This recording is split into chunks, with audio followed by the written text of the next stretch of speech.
I mean, as a Christian, you know, you're seeing a lot of things happen in hip hop culture and urban culture in general, Yeah. which certain Christians have a problem with. You know, so for example, I interviewed Bizzle. Bizzle, yeah. Yeah, did you see the Bizzle interview that Yeah, we I did? did. I did. I saw part of it. That's part of it. Yeah. So, we dealt with homosexuality. What's your take on homosexuality in hip hop in general? Yeah.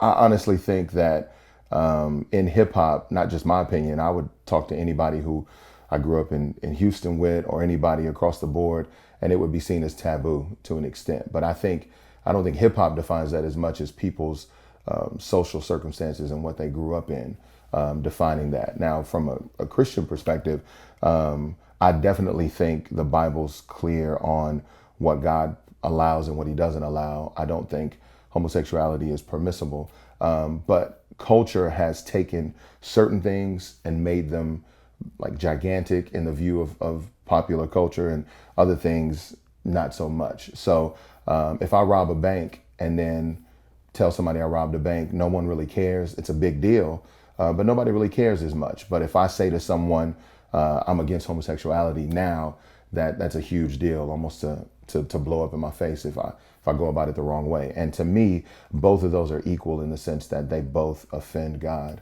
But at the same time, stealing. stealing. So you equate stealing and homosexuality as I equate anything opposite of what God calls a person to do to be an issue. And so for that issue, there's a proper response, and then there's also like an improper response. And so for me, having that outlook, when I approach anybody, if a dude comes to me and says, "Yo, man, I rob, steal, cheat, whatever," then I'm gonna treat him the same way that I would a person who tells me that I live a homosexual lifestyle, where I would inform them of what I believe the Bible says, and then love them from there.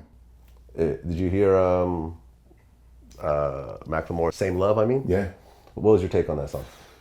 Super creative. I think it was necessary for a certain people because of what this country values itself on, with equality and freedom.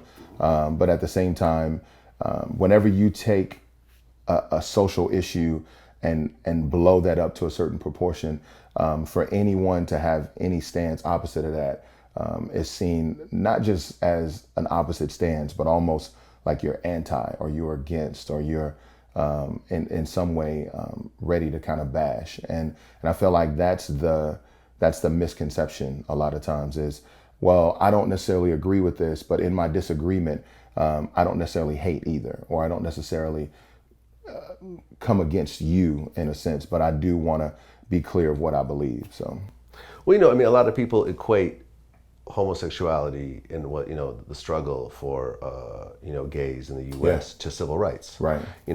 And technically, if you look at civil rights in the U.S.'s history, some people use the Bible to justify treatments of blacks. Like some people Right. use equated the mark of Cain to someone being black. Right. You know what I'm saying? Right. Like I'm No, I not got saying you. that's what it is, Right, but right. people have definitely Right. used the Bible Yeah.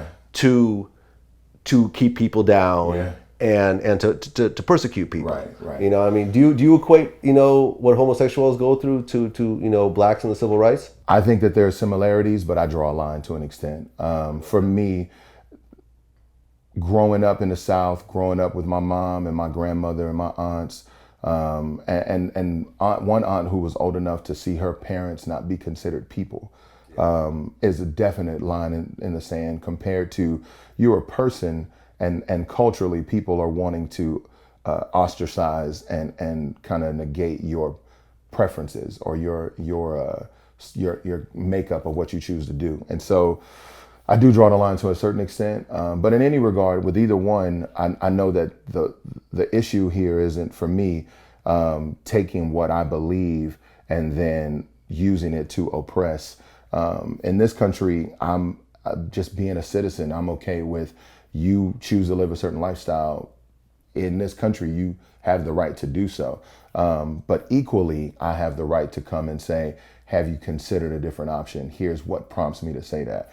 And in the process of that, I think dialogue has been kind of forgotten, and now it's just blatant stances that come out. And so I have my stance, you have your stance, and any movement otherwise, either toward one another or away from one another, gets blown up in just the worst sense when it comes to relationships. So you feel that homosexuality is a stance, is a decision as opposed to something that you're born with and a decision. Well, that's honestly, that's something I've been reading on and thinking through, because there's some people who say there's genetics here that prove this is the way you are from birth.